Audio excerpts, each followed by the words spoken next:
Off. Mics are hot. Switching over.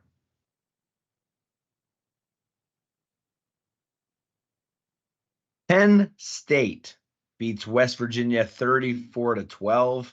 Hope everyone had a great Labor Day weekend. A lot to talk about today's show. A bunch of fan questions, as well as 2 new commits in the 2025 class. Whole bunch to get into. We'll get right into the show in just a second. Thank you for being here. Make sure you've liked the video and subscribed on YouTube. And if you're listening on an audio platform, make sure you're subscribed wherever you're listening. If you're watching on YouTube, why don't you just go ahead and just say hello, say how you're doing. Let us know how you are feeling 1 to 10 after the Penn State West Virginia game. Welcome in Hardcore Penn State Football. I'm Cory Lestochi. With me, as always, the great Shawn Kane. How are you doing today, Shawn? Very, very good. For just as you guys know, our frequent watchers, I was out last week. I was at the beach, and then Penn State had their first game Saturday. So my first day back to work was today, and this might be the best day going back to work after a vacation that I've had in recent memory. And I think that's due in probably in a large part due to Penn State's performance on Saturday and us staying, all of a sudden getting so hot on the 2025 recruiting trail. I would say that probably had a decent thing to do. How was the beach, Shawn? You were able to relax a little bit, have a good time? Yeah, it was awesome. Yeah, the last 2 days the weather wasn't great. It only rained the last day we were there, the last full day we were there. But yeah, it was really, really nice. Wednesday I went golfing, and it was one of the hottest days out on the course that I've ever had, but it was still a lot of fun. And yeah, it was cool just relaxing on the beach. And Corey and Bill did a great job. I actually just got back from dinner when the show started, so I was able to watch a lot of it on Wednesday. So you guys really killed it on Wednesday. So good job by you, Corey. Yep, and we decided not to replace you, so you're welcome. I was worried. I went to the game, Shawn. Yes. How was that? It was a Penn State home game by the end of it. And to the point of, I'm not kidding you when I tell you this. By the time that last touchdown was scored, all the Western fans are pretty much gone, right? We were right next to the Blue Band, turned into a Penn State home game at that point. And Penn State was just playing, Blue Band hit after Blue Band hit. And West Virginia DJ has no idea what to do. And so they just start blasting music. The loudest the music was the entire day was in the fourth quarter because they were trying to outplay the Blue Band with their own DJ music. They didn't care about what the West Virginia band was doing. They didn't care about what was going on in the field. They were just blasting music up until the snap at this point because the Blue Band and the fans were having such a party on the stands that West Virginia didn't know what else to do. So in my opinion, the greatest form of flattery, I do think as far as like college pageantry goes, it was kind of disrespectful as far as not letting the band play. But it turned into a great time for Penn State fans. I will say this. The West Virginia fans were not the nicest. I think there was definitely a level of Temple Rutgers vibes to them as far as they've never beat us in little brother kind of situation there. There was this one guy that had like a sign about pedophiles as the Blue Band was like walking down the stairs to enter or to get near the stadium. So there was a lot of hostility like that. There's actually the West Virginia women's basketball team was behind me going down those same stairs to get to the stadium. And they were also making jokes, not necessarily to that same degree, but things that I didn't necessarily think was funny. So there was a lot of that kind of stuff going on. They really didn't have much substance to what they were saying. I think Audrey Snyder said it or tweeted something about it, but this was something that was reciprocated everywhere. Whenever you were trying to have a discourse with them, it was, well, you haven't beat Ohio State or Michigan, which in my opinion has no value whatsoever to the argument of West Virginia, Penn State. And it's pretty much a cop-out kind of, I have nothing better answer. But that's what we heard a lot of. And And well, they didn't last too long. The last thing I'll say was the delay. Not the best. I think they could have maybe handled it a little bit better. Um, they did let people leave the stadium and go to the practice facility or go back to the cars and let them in. But for the people that stayed in the concourse, which I stayed in the concourse, they were running out of water. And I think at least one person, maybe two people, were experiencing some dehydration. And the EMTs had to get there and help them out. The paramedics had to go and help them, which it's very hard. There's so many people in a concourse. It took them like 20 minutes to get somebody there. So thankfully, it was just a dehydration issue, not like a heart attack issue. But that was probably a pretty unsafe environment. I just sat there, drank beer, and ate peanuts. And the 2 hours went relatively fast. Yeah. But otherwise, that it was a good experience. I don't necessarily have to go back, but definitely glad Penn State won because I was talking some smack throughout that game. Yeah. How far were you from your car? Because I just think being in the corridors for 2 hours doesn't sound like a very fun experience. Yeah, if we knew right off the bat it was going to be 2 hours, I think that's a different conversation. But you get in there and you don't have any idea. That's one thing. They have TVs in the concourse, but instead of showing like another game or like the weather that they were showing on the big screen, the Jumbotron, they were just showing a wet field on all of the TVs. So we didn't get to see any other games going on. We didn't get to see what the radar was looking like. And early on, the Wi-Fi or the connection was so bad, you couldn't even tell on your phone most of the time what was going on. So we were just kind of sitting there waiting. So we had no idea. The walk back to our car wouldn't have been bad. It would have been uphill, though, and it was still raining and lightning out. So it's like you don't really want to walk through a lightning storm to get back to your car. So we decided to wait it out. The last thing I'll say is this, Shawn. I don't know if this is true of all West Virginia fans. I think most of them are actually Ohio State fans. I think a lot of them are Ohio State fans that live in West Virginia. And because West Virginia's been a little bit better, they're like, hey, let me throw on the West Virginia jersey today. Let me represent my state school.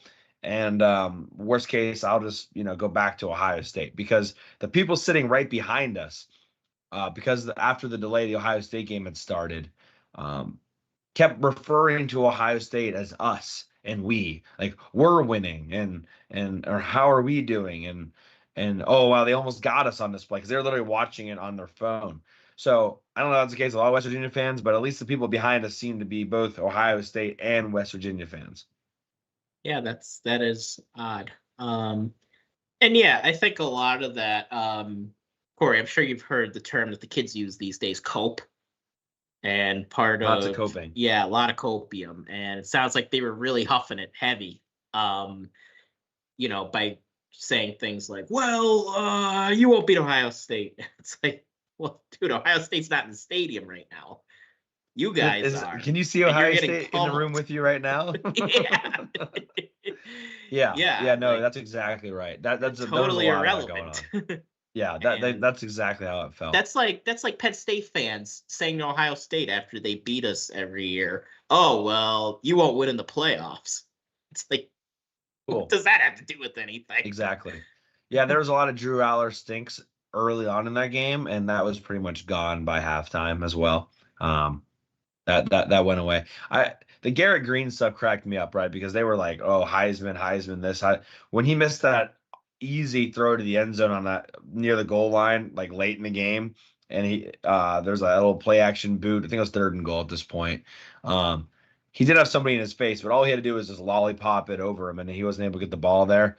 That was like, this is your hero. This is your guy. This is your dark horse for the Heisman. So, anyway, last thing before we get into the show, Landon Tangwall had a good point on Garrett Green that I thought was pretty glaring, and that was the 2 fumble situations. So the first fumble, Garrett Green almost had the ball. I would almost argue maybe even had possession when Abdul Carter hit him.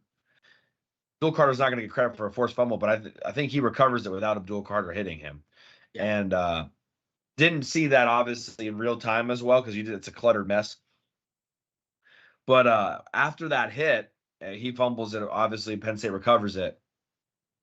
The ensuing forced fumble later in the game in the 3rd quarter, once Garrett Green is like, I don't know, 2-3 feet away from it, and he sees Penn State players closing in on it, he has no interest, zero interest in getting his head involved there or scrapping in that mix. He completely backs out. It kind of reminded me of that Cam Newton moment in the Super Bowl.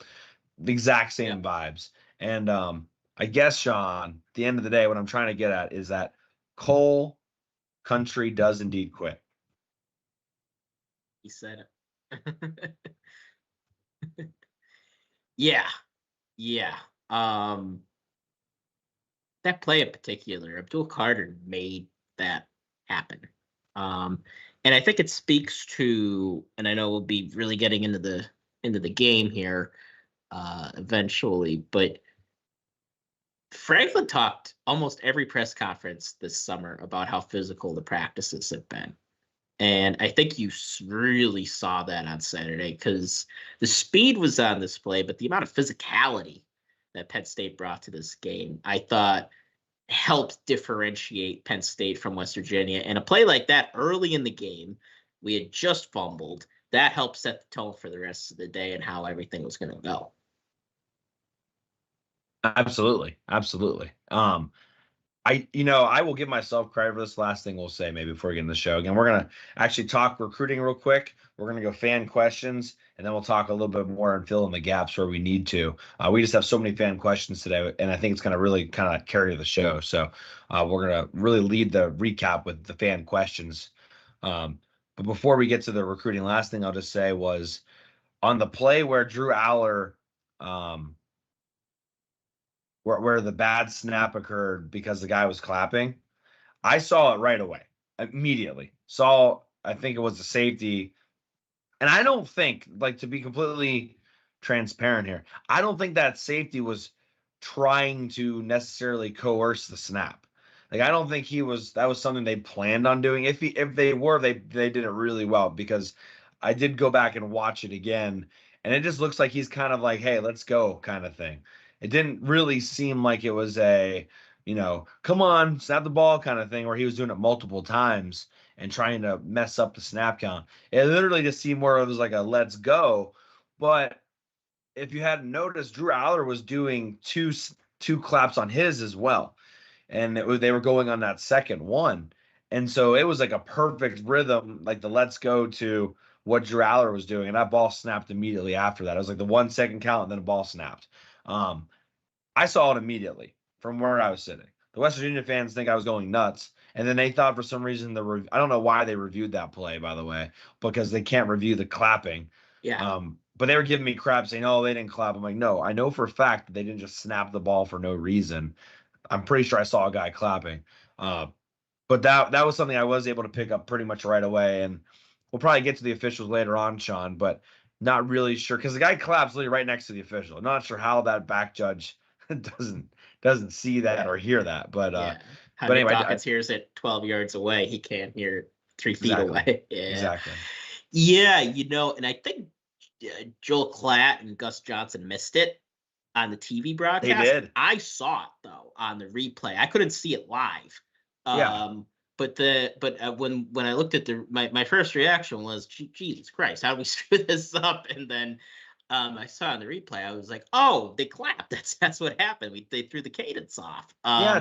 Joel was like looking at closer to the line of scrimmage, and he's like, oh, I don't see anything. I'm like, dude, when watching the game over, I'm like, what do you mean you don't see anything? It's literally right in front of you. You don't see the dude. Like, I think it was just zeroed in too much to the line of scrimmage. Yeah. Yeah, and I mean, I did tweet it out during the game too that safety clapped, and right when he clapped, ball came out. And I agree with you too. I don't think it was intentional at all. I think they were, I think they were trying to adjust with what we were doing pre-snap, and it was more of a natural reaction, like, come on, let's go, and that's what happened. It lucked out for them. Now we got the ball back to play later, but. Ball doesn't lie, Shawn. The ball does not lie. That is true. And I think that was one of the big moments in the game, too, was getting that ball back, because it really felt like West Virginia was running from behind the rest of the game. Absolutely. Well, let's get into the actual show. We're going to start with recruiting. Stephen Keel on YouTube says, Goodman, a real good get today. I don't know this for sure, but I know somebody on YouTube asked us about who we're about to get into, and I think it may have been Stephen Keel. Jump right into the recruiting. And because Stephen brought up Goodman, let's talk about Malachi Goodman first, Shawn. Again, somebody that we'd just been asked on the show about maybe 3 weeks ago. Malachi Goodman, interior offensive lineman, 4-star guy across the board, top 5 guy from the state of New Jersey, top 150 guy nationally in the 2025 class. Between basically USC and Auburn down the stretch, but a huge time get. I mean, top 5 here: Penn State, USC, Alabama, Georgia, Auburn. Everyone was going after this guy. 6'5", 315. Had been kind of more quiet recruitment, Shawn. Hadn't really heard much as far as where he was leaning, and then boom, out of nowhere, gets the commit to Penn State. What are your thoughts on Mr. Malachi Goodman? Yeah, quiet was exactly how he was. Just didn't say a whole lot. It was hard to really get a gauge on where he was leaning. One of the things that now he's from Jersey, so Penn State had him right in their backyard. But one of the things that worried me was teams that finished second and third. That's Auburn and USC. When you think Auburn and USC, you think NIL, especially for a guy that's out of their area. And Penn State, I know they're behind USC in NIL budgeting, and I think Auburn's right up there as well. So that worried me a bit. But then as it got closer, you started to hear more and more positive vibes for Penn State, and Penn State ended up closing it out. And it's a good thing. This is a guy that could play guard or tackle, common theme with Penn State recruiting offensive linemen. When I look at him, I think guard, but he's big enough to play tackle. And for a guy his size to be able to move as well as he can, that's why he's the top 150 recruit. And I think he's got a chance to be a really, really good player for Penn State. And I just feel good, man. Oof, that was a tough one there. Yeah, I had to make some kind of good pun. You mentioned could play guard, could play tackle. Anthony Dunca, who I'm sure we're going to talk about today, kind of came in as a guard, and Here he is starting a tackle. So who knows, right? We talk about Javen Williams quite a bit as well. So there's a lot of guys on this roster that were kind of in betweeners. Caden Wallace, who's now playing for the Patriots, another guy who we thought was going to be a guard and was able to play tackle for his entire career at Penn State. So we'll definitely have to wait and see that. Regardless, though, huge get, because if I'm not mistaken, Goodman is number 2, number 3-ish as far as nationally rated players. So we're talking about one of the better players in this class, which is relatively late in the cycle at this point to be nailing a guy of his stature, so to speak. Yeah. And this is a guy that I remember talking about him in the winter. The guy to keep an eye on and among the offensive linemen that Penn State was after. And Penn State has had impressive offensive line hauls in the past couple of years. But they were really missing that. And I do like the other guys that we brought in this class as well, but they were missing that, top shelf offensive lineman that they've been accustomed to getting in the past few cycles. And Malachi Goodman is going to be that guy for 2025. So it was a guy that, especially when you saw some of the other offensive linemen, guys like Michael Carroll go elsewhere, Penn State had to secure Malachi Goodman, and they were able to do it. So big props to the staff on this one to keep the good vibes going since Saturday. And we have other news as well on the recruiting trail after. Yeah. Just so again, a shout out to Phil Trotwine, because seems to be, I'm impressed with how well the offensive line did on Saturday. And I'm not saying Goodman committed because of the West Virginia win, or definitely not, probably, especially because of how good the offensive line did on Saturday. But in my opinion, with no, sort of basis for this, I really feel like it was related, right? Just because the offensive, like almost like Phil Trotwine deserved a commitment based off of how well he was able to get just Anthony Dunca to play, or just how he's able to get the interior offensive lineman to execute Andy Kotelnicki's scheme. I mean, we had offensive linemen in motion on Saturday, and he was able to get his guys prepared. So big shout out to Phil Trotwine. Let's go to the next commit. It was a flip commit. Wide receiver Matthew Outen flipping from Virginia Tech, poor Brent Pry, to Penn State, 4-star guy across the board again, top 10 player in the state of Virginia across the board, top 15 athlete across the board. 24/7 Sports has him rated a little bit higher, has him as a 139th national player in the 2025 class. Just a massive get, Shawn, as far as Penn State fans and Penn State wide receivers getting this guy and getting more athleticism on this 2025 class. Yeah, absolutely. Matthew Otten was, again, a guy that we talked about earlier in the summer, and we were all bummed when he went to Virginia Tech because Sean Fitz had said that this guy is their number one target at receiver. So that shows you how highly they think of him. Ends up going to Virginia, committing to Virginia Tech. And you talked about Saturday affecting things. I do wonder if Saturday affected things here because I don't know what Penn State fans were watching during the delay, but I turned the Virginia Tech Vanderbilt game on, and Virginia Tech took a tough loss there. And if you watched the game, they probably should have lost by more than they did. So I think Brent Pry is in some trouble. Not ready to say hot seat, but it's starting to get a little warm. I'd say it's probably hot seat. Yeah, I mean, because this is year 3, and year 3, you got to get moving. And he just hasn't yet. So losing to Vandy just is a tough look. And then 2 days later, they lose Matthew Otten to Penn State. And the reason Matthew Otten is so sought after, I mean, one of the things that basically all of our receiver commits have in common is size and physicality. And Otten brings that. And he's got some speed to him too. He's got some wiggle to him. Yes. And there's a lot of playmaking ability with him. You could see why Penn State targeted him as highly as they did and prioritized him and stayed on him. Did not let up after he decommitted. He kept the door open. Penn State kept coming back, and it resulted in a flip.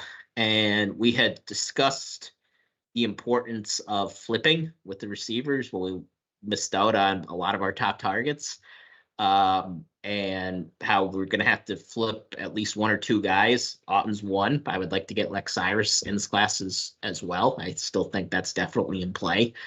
But yeah, this is a guy that Penn State had needed before and still needed, and it's awesome that we were able to reel him in. So a good few days for Marquise Hagans, I would say. I would say the opinion on Marquise Hagans has changed tremendously. Last thing I'll say on Alton real quick is just a lot of his plays also resorted from motion. And I'm just thinking to myself, like, Andy Kotelnicki's got to be salivating at the opportunity with what he was able to do and what opportunities he was able to create out of things that Andy Kotelnicki's already bringing to the table of Penn State's offense from what we've seen in just one game. So I think there's a natural relationship there that's going to work out well. Yeah, absolutely. And I think when you saw that, yeah, basically what you said, when you saw the way that Penn State's using their receivers, if this trend continues, and we will talk about that as well, yeah, this looks like a fun offense to play in.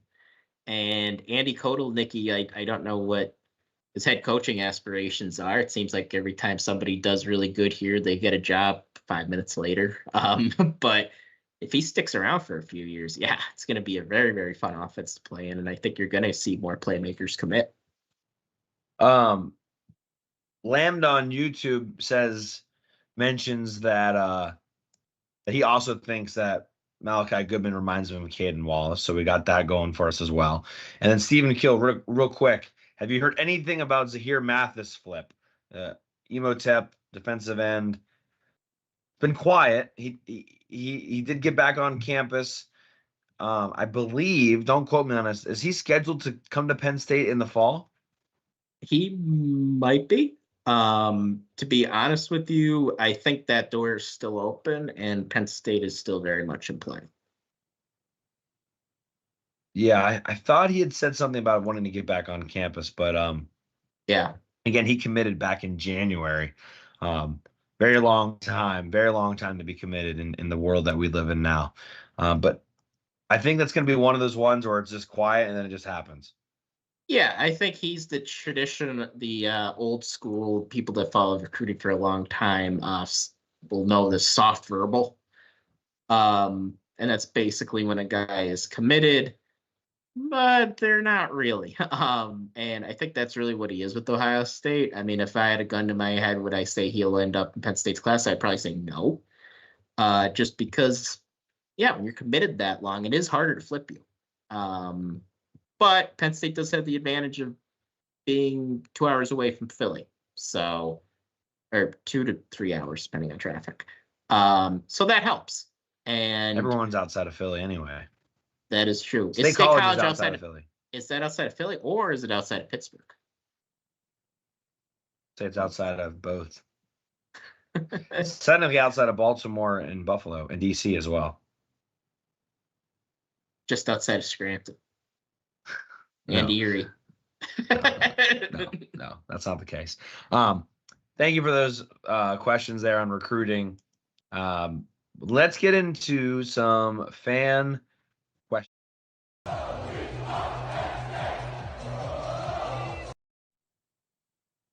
Alrighty.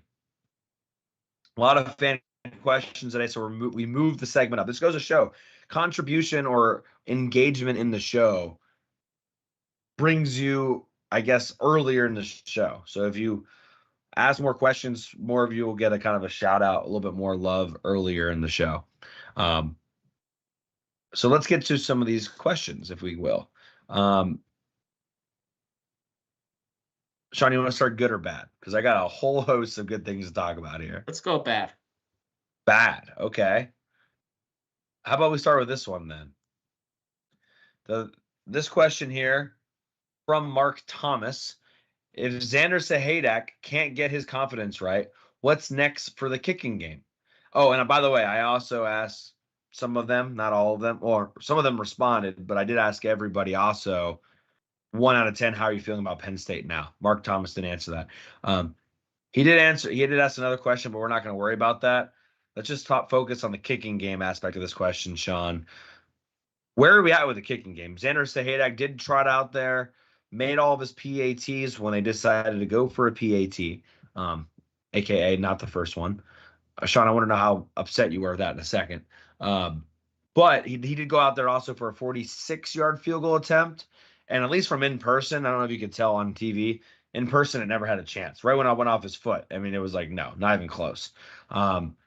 After the game, or maybe it was even on a Monday press conference, James Franklin says they have the utmost confidence in Xander Sahadak. However, I don't really know a situation where a coach is going to say they don't have confidence in their kicker after week 1. So I don't know where they stand. Remember, Xander Sahadak started last year before being replaced.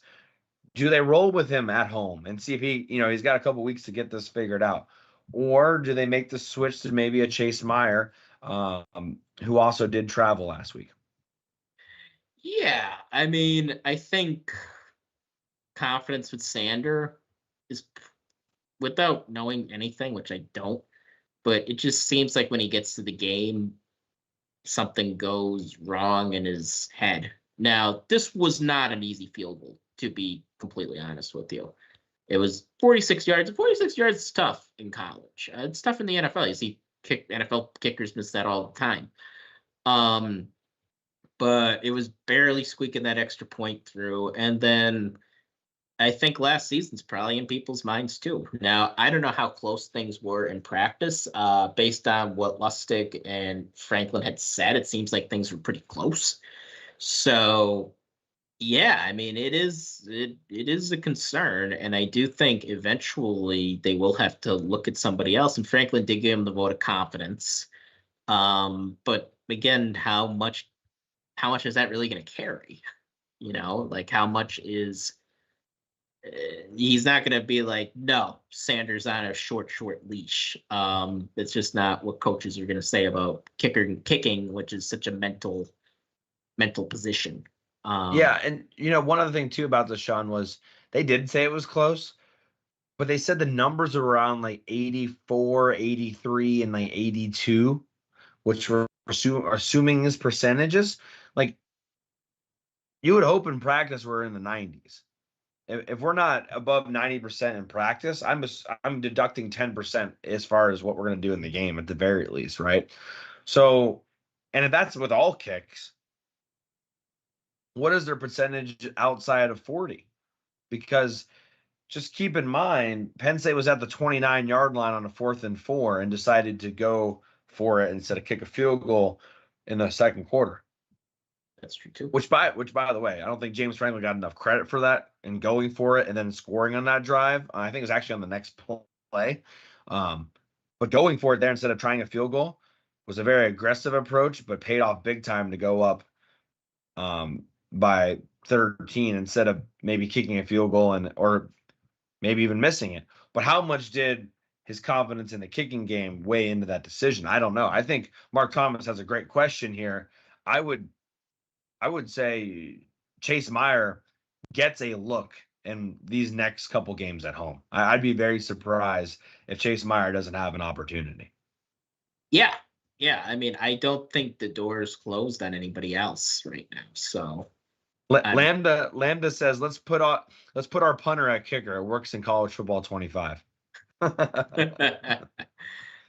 at least be able to kick it deep. All right. Well, let's go to another question here. We'll flip the script a little bit here. We'll go something positive. This is from longtime listener Dorito Bandit. He's feeling 8 out of 10 as far as how he's feeling. Saturday we saw a different Drew Allar, confident, cocky, fired up. Defense looks as good as last year. They need to come out and dominate the next 4 games. We will find out what they are made of on October 12th, which is the UFC game. But he wants to know, what player impressed you the most, Shawn? What one player impressed you the most? I'm going to go Jalen Reed. I thought Jalen Reed played the best game out of maybe anybody. Now, I know KJ Winston got some national recognition and some Big Ten recognition, but Jalen Reed, just in the first 6 minutes of the game, had a pass breakup, had a fumble recovery, and had a tackle for loss. The guy was all over the field. And I think he's fitting in really, really well with that lion role. I think it was built for somebody like him. And I thought I still think the season's very, very young. He's poised for a big year. But if that's what we're going to be getting out of Jalen Reed every week, man, oh man, look out. Yeah, it's really, really hard to argue with that. Even in person, he was flying around the field early on. I mean, he was laterally making a play on both sidelines, I feel like, back-to-back plays. He had at least one, if not 2, big hits in space to jar the ball out for an incompletion. He's just doing everything. So I think that's a great pick. I'll go on the offensive side just to keep it even, and I'll just keep it simple. I'll go Trey Wallace. Had over 100 yards, I think, almost in the first quarter. Ended up with over 100 yards and 2 touchdowns. Was what he was in the West Virginia game last year from the standpoint of Drew's safety blanket, as far as those out routes that he's really good at running. And Drew had one excellent throw to the right hash. But he also showed his ability in the big passing game, which was a little bit of a question mark as far as who would be able to stretch the defense deep. We knew Omari Evans kind of had that ability to maybe, hit or miss, just throw it deep, and he has that home run ability, maybe not consistently, which he was able to hit on one of those. But they were kind of hoping Trey Wallace would be able to do some of that. And that little post route he took for 6 kind of really emphasized that he also is somebody you have to be careful of, because he can he can beat you. And he was able to show that. And then obviously, I mean, the catch on the right in front of us, by the way, in the stands, right in front of me, on that back shoulder throw, perfect catch, great body control to get not just 1 but 2 feet in bounds. We had thoughts that this was going to happen. Not according to Neil Brown. Yeah, not according to Neil Brown. We had thoughts that this was going to happen, right? But now that we've actually been able to see it and watch it materialize, I think is huge. Not just for us, but probably for Trey Wallace, who's battled some injuries and everything else. This is big time as far as getting some momentum. So I would go with impressive Trey Wallace. I mean, we just got to give credit where credit's due. Yeah, he was awesome. Biggest thing with him is just staying healthy. Yeah, absolutely. All right, let's go to this question here. This question is from Will Gamble. He's feeling 7.5 out of 10 as far as vibes right now. He says, do you believe that what Trey Wallace said after the game is true? He said, you haven't seen anything yet when asked about the offense. So, Shawn, what you saw from the offense, are you like not only saying, yeah, we're back, but also you hadn't even seen what we're capable of yet? I mean, it's very much like I got more up my sleeve kind of vibe to it. Where do you stand on what the offense has done so far? Do you think this is just the beginning? Do you think this was an anomaly and they're going to still be bad? Where are you at? I think the thing is, I don't think they hid all that much. Like they had Ione going in motion, and they had they had the speed option. They had a lot of bow. They had the bow package, and there was a ton of him. So I feel like they did show quite a bit. Are there things they didn't show? Of course. They only ran 60 plays. I mean, a football game is only so long. It's only the first game of the year, so sure, there's a lot more that they haven't shown, but I don't think there's gonna be a whole lot more to this. And a lot of what Andy Kotelnicki will do, and I saw the Blizzard tweet going around again, the video about keeping it simple, making it look real fancy, but really it's just vanilla ice cream and candy. And with an offense like that, you're going to see different looks, but it's not going to be anything all that crazy. And really, if you look at the plays, they really weren't. Like even the Trey Wallace touchdown where he ran the post route, it again not super fancy. The Tyler Warren one, we sent either K-Tron or Singleton in motion, and they all went with the bunch set at the top. Warren just snuck out. Again, nothing too fancy, but there'll be more eye candy, I think. So you'll want to look for that. Definitely more ways to confuse the defense. But I agree. I mean, the touchdown to Tyler Warren in the second half, he's ran that exact play at Kansas a gazillion times. The Nick Singleton touchdown run. Yep. I forget who said it on, it might have been Cowboy Ribeye on Twitter. Just good old guard tackle counter.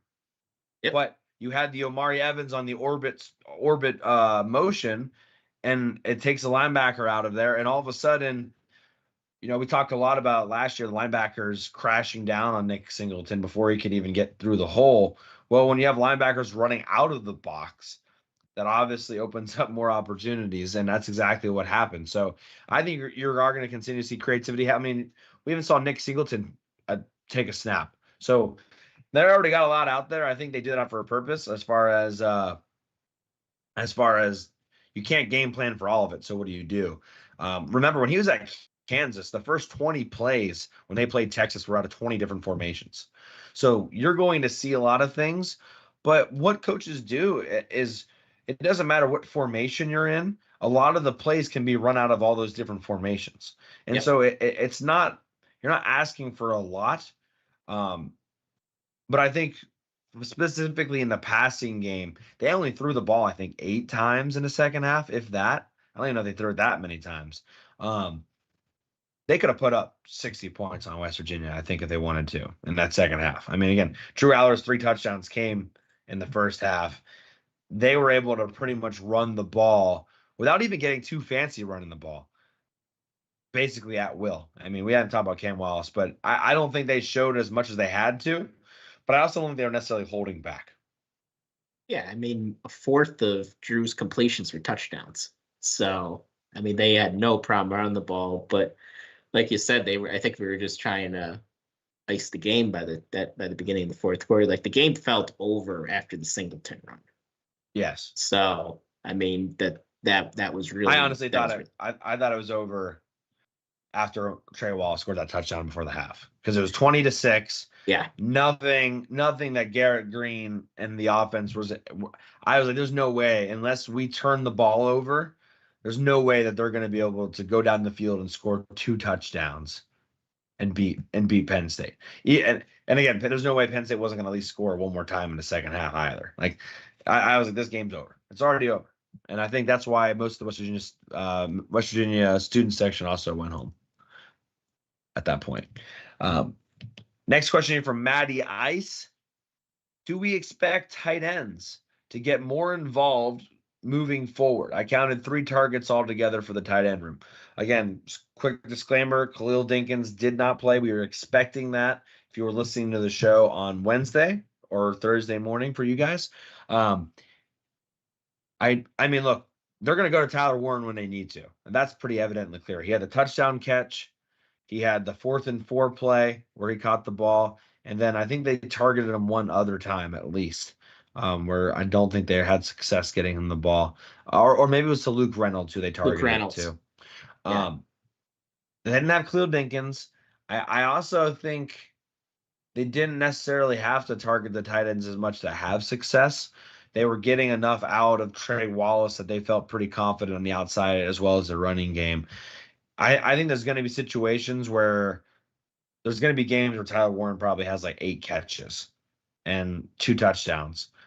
But when you're getting 8 catches from Trey Wallace and you're getting a good 4 yards per clip, I think he ended up at 6, but early in that game he was around 4 yards per clip for Nick Singleton.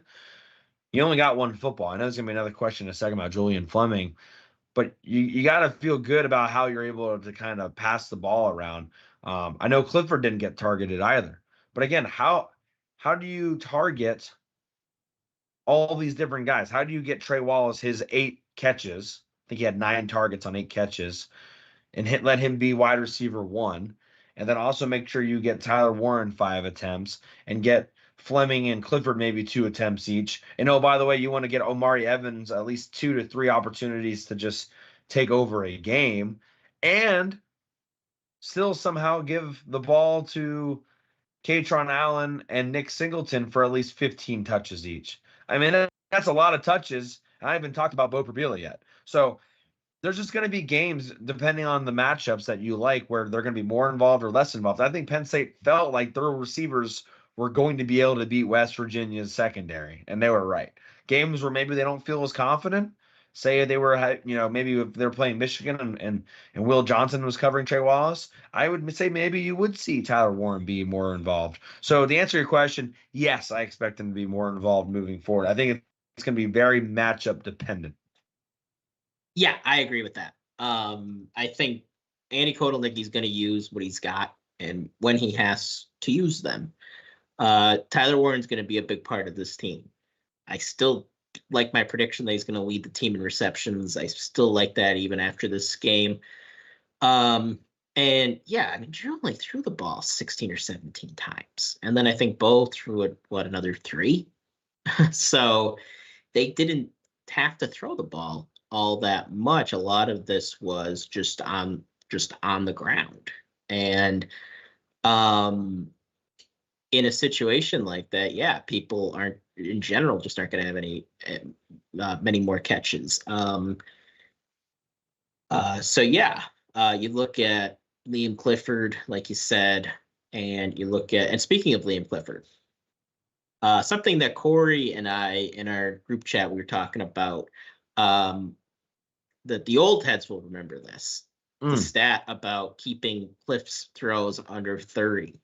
Yeah. When Clifford threw under 30 times, it was something like we only lost 1 game in all of his time starting.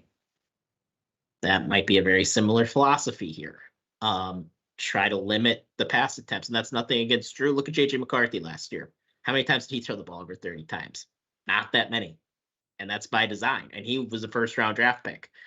It's so probably true. That's kind of the thing with college football. Like, yeah, typically stay on the ground, and good things will happen. Run the damn ball, right? I mean, run the damn ball. Yep. I mean, that's why, like, you look at like Oregon.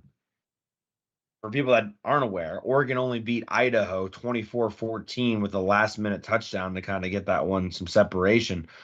But Dylan Gabriel set a school record 41 pass completions at Oregon.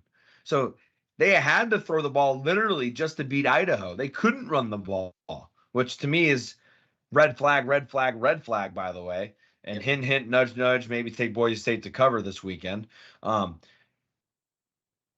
You got to feel like you want to be able to run the rock and then let Drew Allar throw out of that. That has to be the mindset going. And look, actually, as I said that, I'm not kidding you. As I said that on YouTube, Kent says Dylan Gabriel threw it 49 times for 380 yards and 2 touchdowns, and they still only beat Idaho by 10.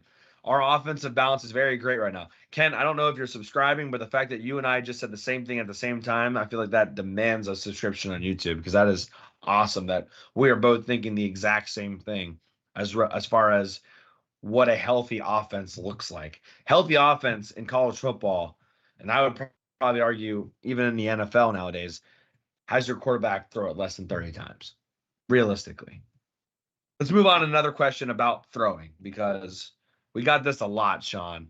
And I think this has been going on a lot if you check the Facebook groups, which I don't really recommend you do. What do you think for wide receiver Julian Fleming this season? Do you think the wealth will get shared among the wide receivers and tight ends as the season continues? This is from Nate Ryan. I mean, Shawn, we kind of talked about it, but we didn't talk about Julian Fleming specifically. He didn't start. They went with a 12 personnel out of the gate. So they had Rappelier and Warren, as well as Clifford and Wallace start. But Julian Fleming got in there. He had some really critical, pivotal blocks in this game, which I know people are going to be like, oh, great, he's blocking. We got this guy from Ohio State so he can block. But he was involved. He just didn't register a catch. For people that hadn't been around watching or listening to the show, they didn't know that Fleming wasn't going to be starting. We'd said it on here. But the larger point is, Shawn, what do you think is going to be Julian Fleming's role this season? Yeah, I think he's going to have, again, I think he's going to have games where he's very important in the passing game. And there are going to be times where we're in some trouble and we got to convert on third down and we're going to go to Julian Fleming. So basically his number will be called because we could have him in there. Defenses are going to be worried about Trey Wallace. They're going to be worried about Tyler Warren. Well, one of the best possession receivers we have is Julian Fleming. And I think he's going to be a guy that's going to be able to move the chains for us. I get that he didn't really have that many catches. He did play. He was out there, but he was doing a lot of the dirty work. And we talked about this when he committed to Penn State back many moons ago, when we were thinking, well, we got to find a number one receiver because we don't necessarily trust Trey Wallace. We said at the time, Julian Fleming is not a number one receiver. That's just not what he is. And if we're expecting him to be that, that's not him. And then turns out he's not even starting, but he's going to play and he's going to be a contributor. And at the very least, he's going to be able to do the dirty work. He's going to be able, and he's going to be a leader. I think having him in that room is just off the field is a big upgrade from having Keandre Lambert-Smith off the field. Hey, Lambert-Smith had a long touchdown against Alabama A&M. I don't know if you saw that. That's where he thrives. See him Last against thing, Bama. I'll make a prediction here and say at some point during the season, in a critical moment, Julian Fleming's going to have a play. And everyone's going to go, oh, shit, maybe that was all worth it. And I don't think they're going to, not to discredit what he's already done for as far as transforming this wide receiver room in the locker room, but there's going to be a moment where he has a big catch or even a big game. Be cool if it's against Ohio State. If we're going to be picky here, it'd be pretty cool. And you're going to go, oh, this was pretty impactful. This made the difference. And there's going to be those moments when you want a guy out there with that kind of leadership.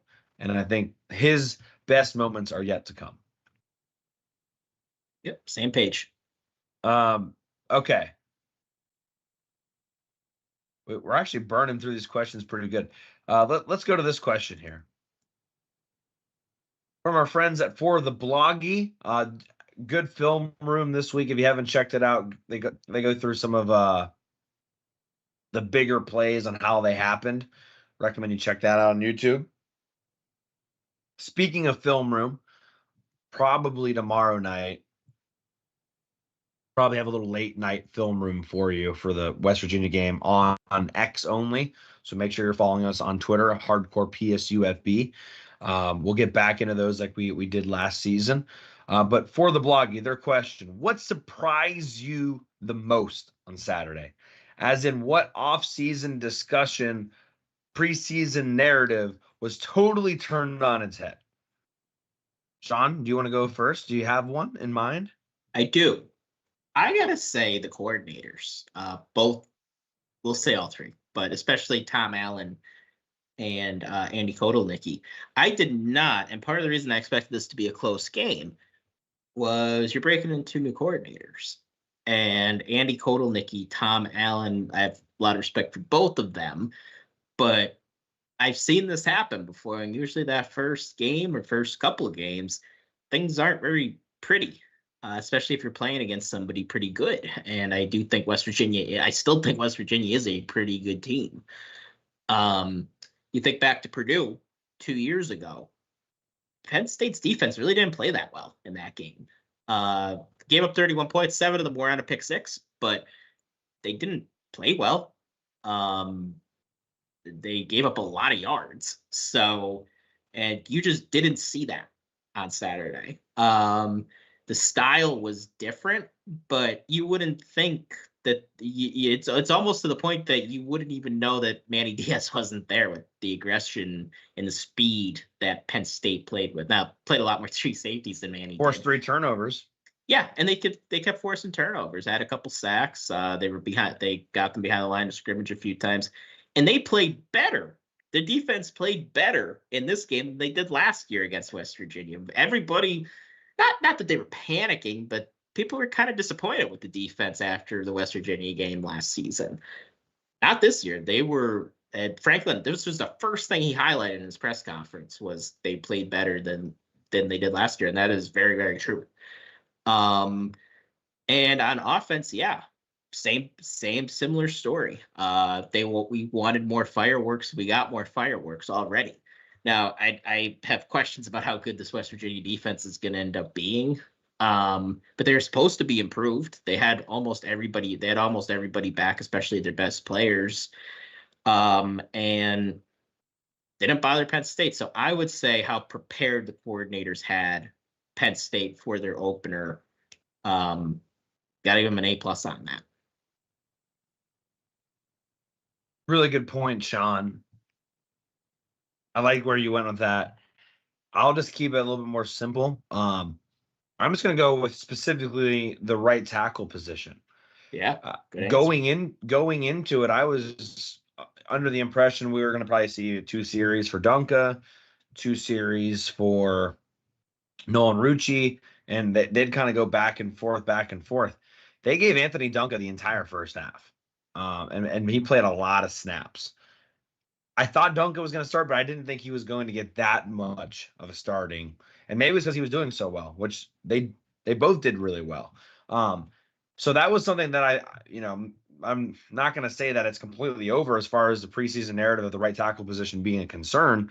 We got to wait and see, and we get in the Big Ten play and see how things shape up. But I mean, early on, you got to feel really good about how Anthony Dunca did in a road environment. How he stood up in that situation with the new offensive coordinator, et cetera. I'm very impressed, and I wasn't expecting the lack of rotation So that seems easy, but that's what surprised me the most. The fact that they're like Anthony Dunca, you roll with it. Yeah, that's a really good answer because I was also thinking, well, we'll see a lot of Nolan Rucci, and we did in the second half, but I think Dunca might have just won the job outright, which surprises a lot of people. Definitely surprises me. I was thinking Rucci would start at the beginning of the summer. So Yeah, I wasn't gonna say it. I was gonna let you say it. I admit when I'm wrong. Okay, I believe this is our last fan question. I told you we had a lot of fan questions today, which I was like, you know what, screw it. Let the fans run the show today. And so that's what we did. This next question and final question from Einstein von Braun, Mister. And Shawn, you're gonna love it. Someone once said a team's biggest jump is between games 1 and 2. What areas or players do you expect to see make this jump? And then he feels like a 7 as far as 1 through 10 until we beat USC, Ohio State. We'll be at 7. But Shawn, I'll let you say your sentence again one more time because I know you love to say it. So you know the Wayne Gretzky, Michael Scott quote? Yeah. The 99%, you miss 100% of the shots you don't take. Wayne Gretzky, Michael Scott. This is how I am about your biggest jump is maybe between game 1 and week 2. Joe Paterno, Sean Kane. So yeah. Yes, yeah, that tends to be the case. And I think that's a good question because I know we're very positive on this episode for good reason. But yeah, there are things that we need to clean up. I didn't think the linebackers were particularly awesome in this game. I thought they played okay. One play that sticks out to me that drove me nuts watching was we had Garrett Green stopped on that 4th and 2 early in the game. KJ Winston actually makes a really, really good play. He's getting blocked. He can't really get to Green, but he stands him up so much that it's an easy tackle for Tony Rojas if he just wraps up. Instead, he goes full Brandon Smith, leads with his shoulder for no reason, and just tries to shove him out of bounds. And it's like, what are you doing? Dude, just wrap him up. You can take him out of bounds. So that play just drove me nuts watching it live. Because that should be an easy tackle for a guy like Tony Rojas. Another thing, Abdul Carter, he jumped off sides too much. You just have to be, and I just think he was very, very amped, and it's a brand new position for him. And I think they may have, and it seemed to only happen in the second half. I don't know if West Virginia changed some. T. Frank actually mentioned this. West Virginia may have changed their snap count up, changed their cadence, and they got Abdul a couple times. So, but that's a very easy thing to clean up. So things like that, just some mental errors here and there that you'll see in the first week. We had to call timeout a couple times too because we didn't get to play in time, but that's very, very normal in the first week. So just some small things like that I would like to see them clean up. Yeah, you kind of hit around it, but you didn't hit enough. I think I'm going to stick with Abdul Carter as my pick. Offsides is something that we probably should speak a little bit more of in the show, but to me, Abdul Carter is going to take a massive jump from game 1 to game 2. He did a pretty good job on Saturday. Garrett Green's a hard guy to sack. He got sacked, maybe 5 times last year? Yeah. You're not going to get 3 or 4 sacks against Garrett Green by one person. Just not going to happen. They were getting the ball out really fast for a reason. They weren't really taking that many shots deep down the field. It was never going to be a huge opportunity for Abdul Carter just to go off. They also run the ball a lot, wears them out a little bit in that regard too. I thought he stood up pretty well against the run. There was 1 or 2 plays where he kind of shot inside when he wasn't supposed to. There was a play on the 4th down that they eventually called a first down, but they shouldn't have. Abdul Carter and Devontae Thomas actually do a little bit of a X stunt. So Abdul Carter crashed in and he took both the tackle and the guard, and Devontae Thomas didn't have anybody, and he went and hit the tight end and blew up the entire play. That was a great play by Abdul Carter. He sucked in both offensive linemen. Thomas blew up the tight end, and they stopped that guy short, and then the Big Ten refs messed it up. But that was a good play, but no one's going to get credit for it. So I really think Abdul Carter played okay, but I think you're going to really see the statistics show up in this next month, especially with him at home. So really excited for what he's going to do. I think he was a little bit nervous, but I think you're about to see him really settle in. I thought he did some good things, and he's going to build off of those now that he's kind of got the nerves out of him. Yeah, that's a very fine pick. I want to make sure we cover all these before we get out of this. Okay, we did. Thank you all for the fan questions. That was a lot of fan questions, and we appreciate all of them. So thank you so much. Friendly reminder, if you haven't already, make sure to like the video and subscribe on YouTube. If you're listening on the podcast, please make sure to subscribe wherever you're listening. I don't have a graphic of the pick'em, but the Big Ten pick'em is live. The reason I don't have a graphic is I didn't want to show Shawn close to the top of the leaderboards. I didn't want him to get a big head. I'm at the top of the leaderboard. But I think the best anybody did was 19. And there's a handful of you at 19. 40-something people did it last week, by the way, which I'm pretty sure is a record. So we have 40 people in the entries. It is open. Link is in the YouTube description. We posted on Twitter as well. I think we already got like 15 people for week 2 already. I think the average is right around 16. So I think I was at 16. A lot of people are at 16. I couldn't believe nobody was perfect. One person would have been perfect, but they literally chose Hawaii to upset UCLA. So this isn't 2007 anymore. Right. A lot of people chose like the Minnesota, North Carolina one or the USC, LSU one, which is understandable. But one person chose UCLA, Hawaii. I was like, man, this got a little too cute. Pulled a Mike Gearsich on that one. It almost kind of worked out though, because Hawaii had them on the ropes for a while. It was a close game. Shawn, we do have a couple more questions here. Kent mentions, by the way, that the yards per play right now is 7.6, which is 4th best in the country, behind Miami, who just blew out Florida. Arizona, did you see the Arizona wide receiver have like an insane amount of yards, like 300 yards and like I don't know how many touchdowns? Insane. Yeah, Arizona still looks really good. Yeah.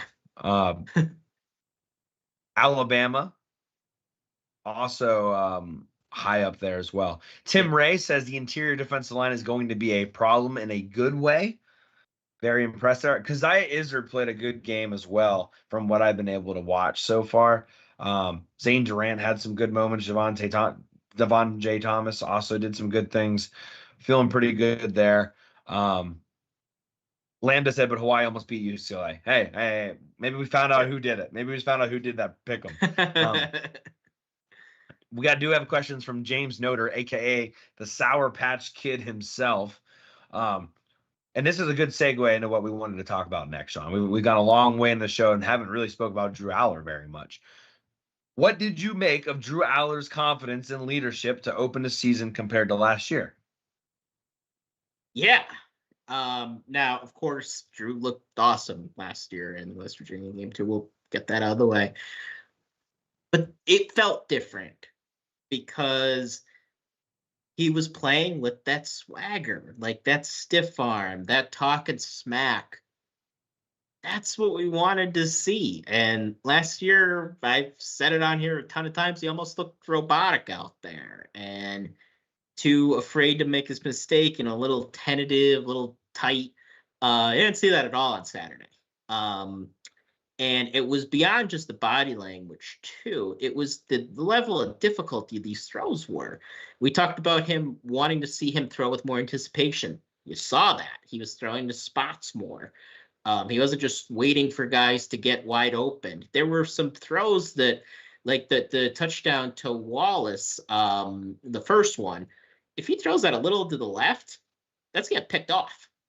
It had to be exact. The one out pattern to the sideline, corner was all over Harrison Wallace and grabbed that. The second touchdown, corner's all over Harrison Wallace, had to put it right on the back shoulder, and it was there. So a lot more just trusting his ability and trusting his arm And that's really what we wanted to see from him. And that's why it wasn't talked about a lot, but you heard it mentioned here and there about looking in the portal for another quarterback. And I thought that was premature. And the reason I thought it was premature was I didn't see anything that Drew did that I didn't think was correctable or fixable. Like, you could develop a confidence, you could develop a swagger if you just have some confidence in yourself. And I think he's just saw much, much more confident Drew Allar on Saturday than we've seen since he's been here. Shawn, I think I texted you right after the game mentioning there was something I wanted to bring up on the pod that did not let me forget, and I haven't forgot. There was a moment, I doubt it was on TV, and maybe it was, but it was before a third down play. It was definitely in the first half when things were still obviously still up in the air. And I don't know if there was just a penalty. I don't exactly remember if the second down play just didn't go very well, but there was some discombobulation going on. There was kind of players running back and forth. People weren't really kind of moving or huddling. And Drew Allar had this moment, and there's a lot of these moments in this game, like the referees yelling at the officials, the stiff arming and talking crap. But to me, the moment that really stuck out to me was this. During all of that kind of disorientation, he starts yelling at his own guys, and you can say, tell them to get over here and to huddle up, like, come together right now. I know there's a lot of crap going on, but it's a 3rd and long, and you need to get your ass over here, and we need to get this play in, and we need to figure this out. That to me was a oh crap kind of moment, because that was not something we had seen at all last year. And again, I wish everybody could have saw that exact moment, because I don't think it was right before maybe they would have gone to their, because they obviously hadn't even broke the huddle yet. So who knows what Fox was showing at that point. But the authority he commanded to get those guys huddled up and to get them organized before a big third down play was something we hadn't seen before. And that to me really was the kind of a defining moment for this entire game for me. I saw some more of the, I didn't see the talking smack until later after the stiff arm. And so I watched it on TV. But that to me was like the aha moment of holy crap. He has changed to a certain degree. I'm not completely in this whole like, no, everything's good again situation, but it was definitely a step in the right direction. I would say it was even a leap in the right direction, and that's probably going to stand out to me forever, because not only did he do that, but it was receptive as far as the rest of the team definitely came around that as well. So big moment for me, kind of made me pause for a second, because it was such an aha moment. Yeah. And one of the guys after the game, I forget who it was. I think it may have even been a defensive player, talking about, like, you win championships with guys like Drew having a bit of a swagger. I'm paraphrasing a tad, but that's true. Like, that's what you want in your quarterback, somebody that's going to be in the foxhole with you. And I think even things like his mobility. Now, Drew was never going to be Lamar Jackson, even though they call him Lamar Allar. But he did slim down a tad, and he looked a lot more nimble, just getting around guys. A lot more confident pulling the ball down, and knowing when to run. I think you saw that clock in his head. You could kind of see it going in his head, going tick, tick, tick, run. And he just looked a lot more natural with that. And that's something we expected too. We talked about this, because when the media availability, which is always limited with Penn State, but when they'd be there, quarterbacks were always working on running. And I think you saw that on Saturday. Of course, Bo's going to run, but you saw that more with Drew. And I think that's going to be a common theme throughout the season. Also, he doesn't take a ton of hits when he runs, which I think is a very, very good thing. He's much more comfortable sliding than definitely Cliff was. I was convinced Cliff the first 2 years he was here didn't know how to slide. It used to drive me crazy. But Trace too. Trace used to take too many hits. Where Drew, lot more aware when to slide. Tim Ray had a good point here on YouTube. Said that he is reflecting his offensive coordinator's confidence in himself. Yep. I think that's a really good way to put it. Yep. P. Danny asked about kicking. Go back early in the show. Had a whole question dedicated to the kicking. But yes, other people are worried about kicking, to answer your question. Lambda says Drew Allar looks like he lost his baby fat. And I agree. I will say this, though, about the running thing. And I completely agree. Yes, good thing that he was able to pick up 3 or 4 first downs with his legs. I think he ended up with 44 yards rushing. That's great. That's fantastic. What concerns me a little bit is in some of those situations where he ran was because they were in West Virginia was in a cover 1 defense, playing man-to-man pretty much across the board. Theoretically, you would like to see a couple people beat man coverage against West Virginia instead of him having to take off and run. Glad he's able to.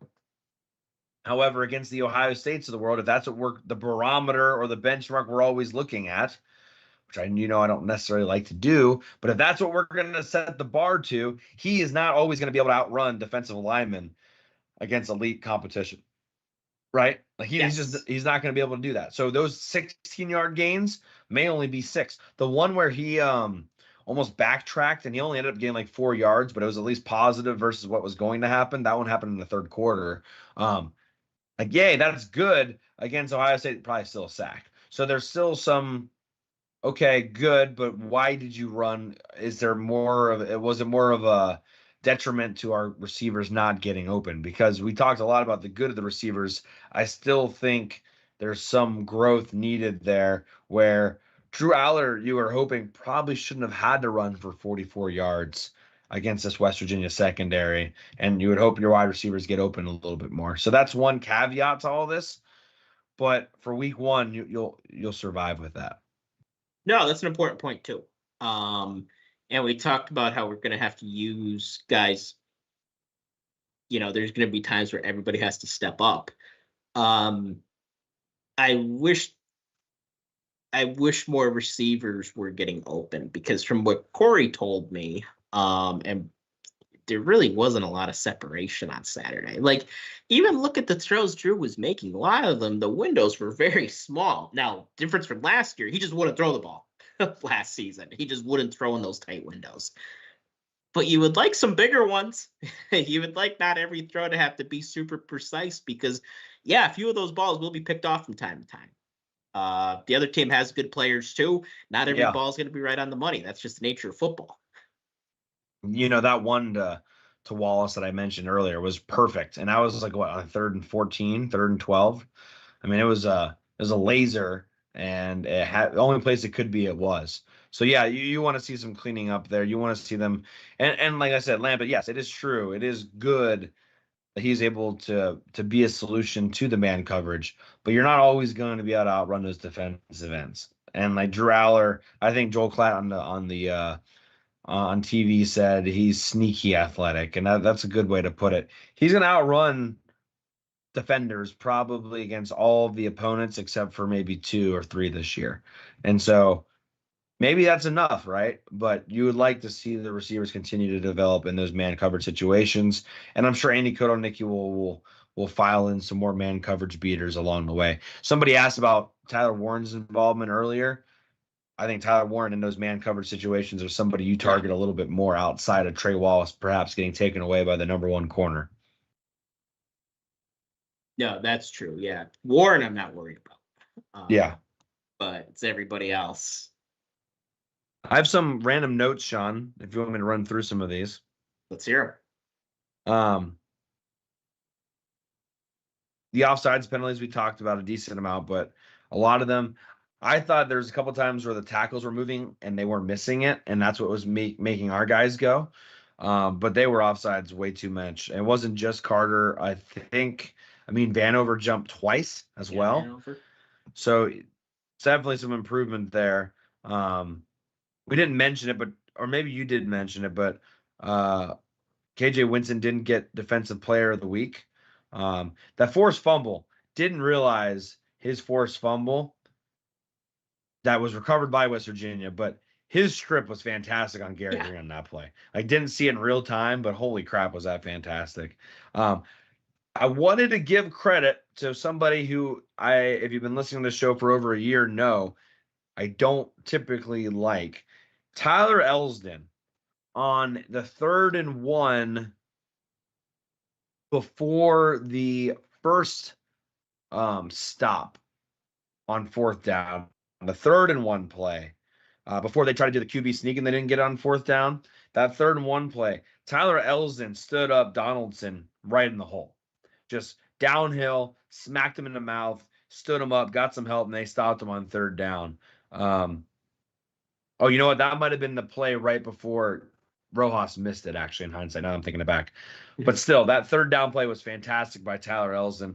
He didn't do – there were some things where I wish he would have done better in that game, but I wanted to give him some credit because we often are mean to him on the show specifically.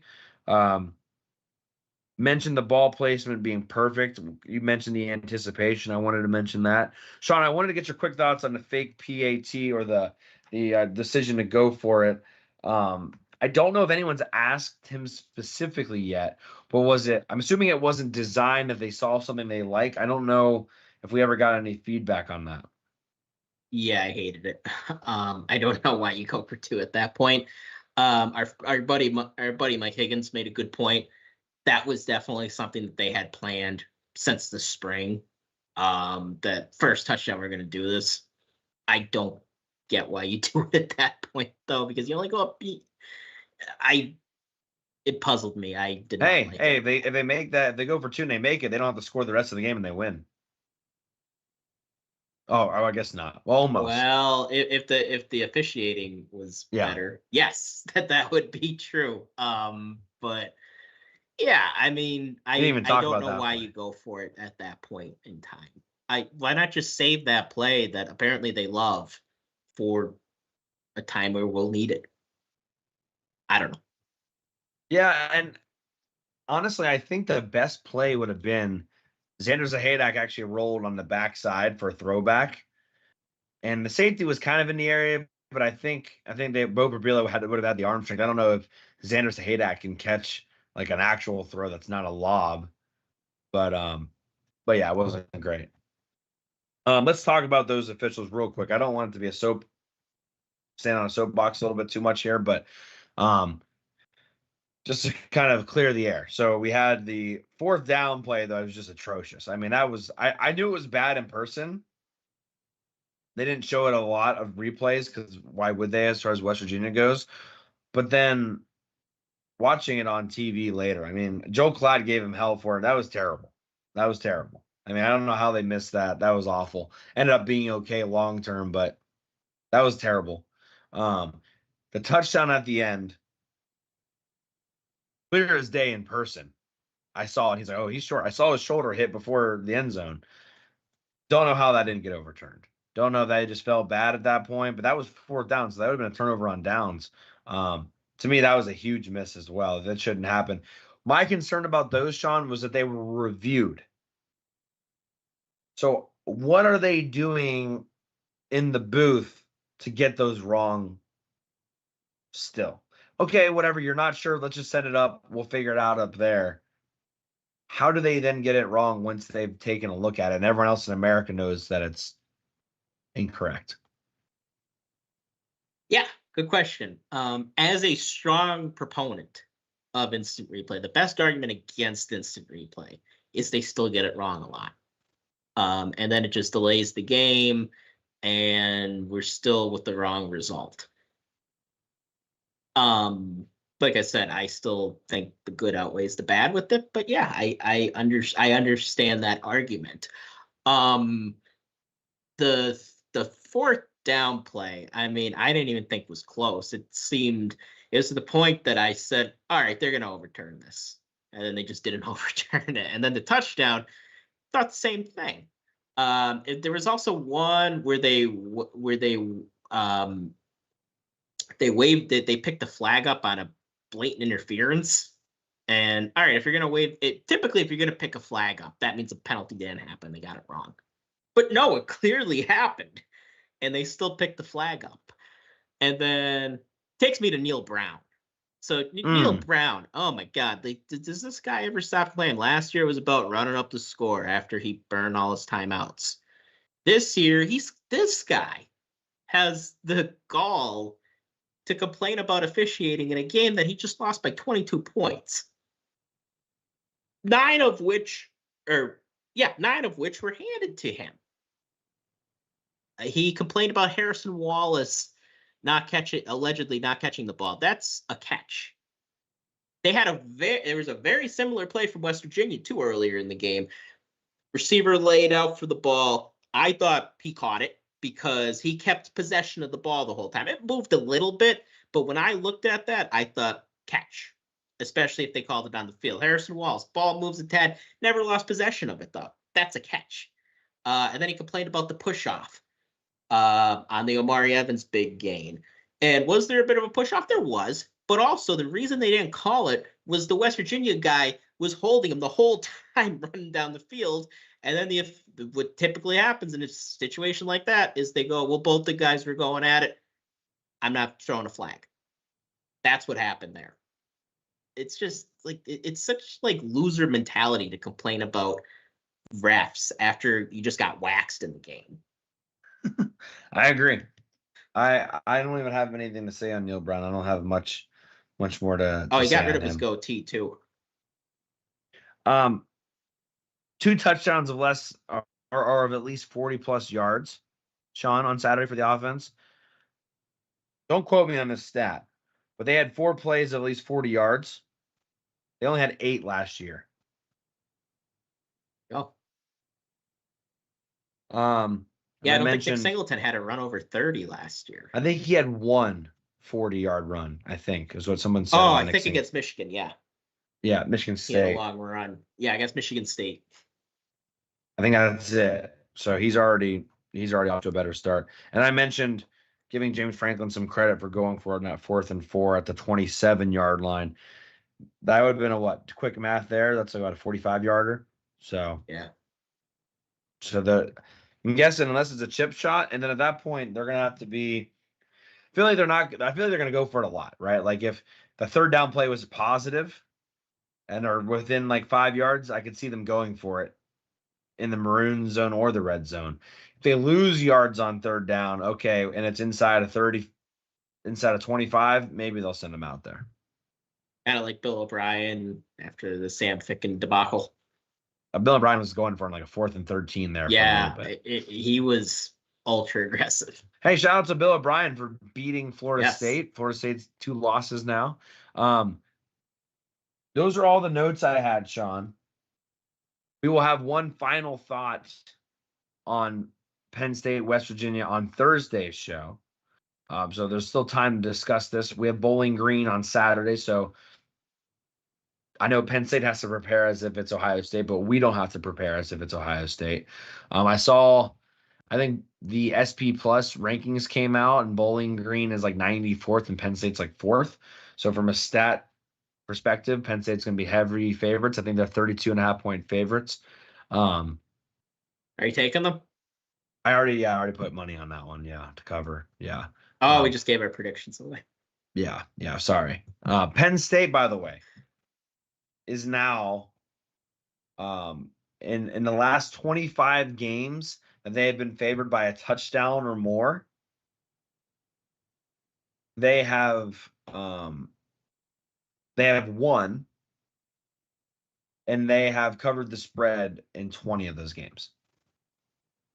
Yeah, we are very, very good against the spread. What was the stat last year that if you put $10 on Penn State every game for the past since 2016, you'd be like, I don't know, versus Jeff Bezos or something? Not that rich, but Penn State, James Franklin, very, very good at covering the spread. Saturday does look like rain with 10 to 15 mile an hour winds. 1/4 inch of rain, though. That doesn't seem like very much rain. Kind of depends on when it is, too, because if it's spread out throughout the day, it's really not that much. But if it's all like between 12 and 3:30, yeah, you'll feel it. Here's the thing. Not supposed to rain on Friday, not supposed to rain on Sunday. So I feel like there's still early That could still fluctuate quite a bit here as we're talking on Tuesday. Other news, make sure you do your pick 'em.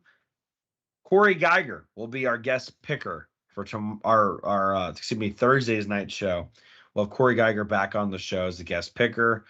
For anyone that's new here, see we have a bunch of people on YouTube. We usually are live on Monday night and Wednesday night. Because of Labor Day, we pushed everything back a week. So if you're expecting us Tuesday and Thursday, it's usually Monday, Wednesday. Just so you know that. Shawn, any other final thoughts before we get out of here? No, I mean, I think everybody has to feel pretty good about what we saw on Saturday. Oh, Cory, quick question. Scale 1 to 10, how do you feel? Yeah, I think Ryan Seeley asked me this question on Twitter. I said Ryan. They're going to make fun of me for this. Randy. Randy Seeley asked me this on Twitter. If I would change my prediction. And remember, I had them going 9-3. I also prefaced my prediction by saying I wish I knew what was going to happen in the West Virginia game because that could really change my opinion on all this.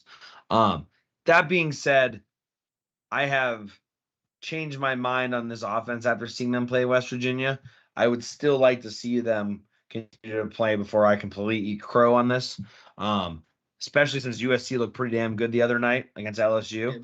And Wisconsin did look a little bit better too, and they still got to go on the road to both of those teams. But I do feel better, Shawn, about Drew Allar on the road than I did obviously all of last year. So that makes me feel better. There's a noon start. They started relatively fast enough.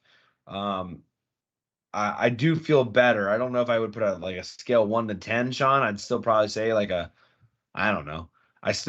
I'm definitely leaning more towards a 10-2 prediction than a 9-3 prediction at this point, but that's probably the best I can give you right now.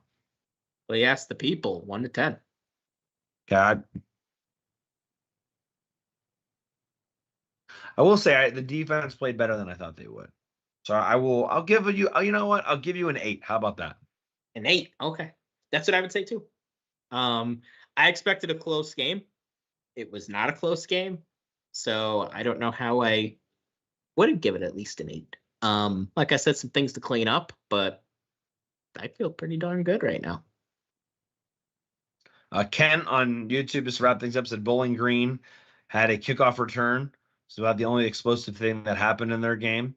And that's a good point. I will say Bowling Green ran for an insane amount of yards against Fordham. So I don't know exactly how their plan is going to be against Penn State, who only allowed 80 yards rushing against West Virginia, one of the best rushing teams in the country last year. But that's for another time.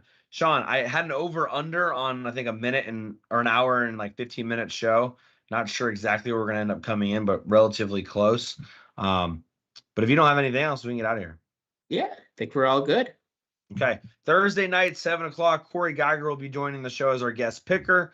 We will have some film room about the West Virginia game, and then we will preview Bowling Green. Make sure you do your pick'ems. If you haven't already, make sure to like this video, subscribe on YouTube.